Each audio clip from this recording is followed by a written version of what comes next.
So, paano nga ba laruin si Merge Cat? So, eto lang po is panonood ng mga ads and pag-merge. So, merge meaning, ibig sabihin nun is pagkapare-pareho ng mga cats. So, dito tayo magkaka-earn like sa panonood ng mga ads katulad niyan. So, dito hindi mo kailangan mag-invite, maglalaro ka lang, pwede ka na maka-withdraw. Once naka-level 60 ka na and then unlimited, pwede mo siyang ma-withdraw. So, two ways siya ng pag-withdraw.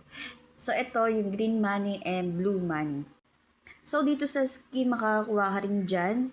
Papasok siya doon sa green money. And then, sa stamp, pag makakakuha tayo nito sa mga rare. So, additional din siya doon sa blue bill. And then, sa invite, so, kahit wala tayong invite, makaka-withdraw tayo dito. So, click mo lang your inviter and aking code 764J.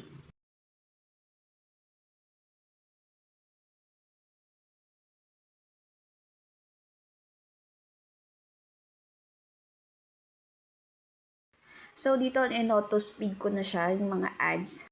And click mo lang yung dalawa, yung speed and yung auto para mas mabilis kang magka-blue bill and green bill. Syempre, mabilis mo magpa-level up hanggang level 60. So, dito click na lang tayo ng click dito. So, mag-merge na yan, pare-parehas, mag-automatic. So, dito naman sa treasure hunt, so makukuha natin siya sa panonood ng mga ads. And then, pwede na siyang ma-withdraw doon. Mapupunta siya sa blue bill. And then, ayan, click lang ng click.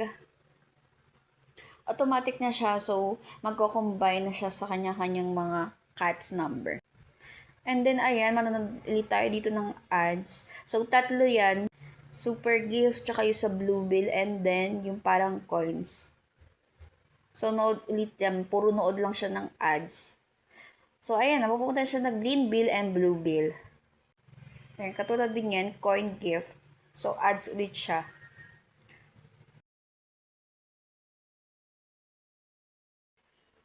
So, meron din naman dito nagkakasakit ng mga pusa. Ayan.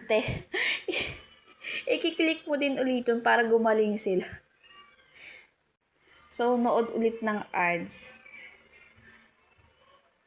So, pwede ka makakuha dyan ng blue bill, coins, tsaka rare stamp. So, dito tabang merge lang tayo. And then, dito naman tayo sa mga cats na hindi na lumalabas. Pwede mo siya dito i-exit, ganon.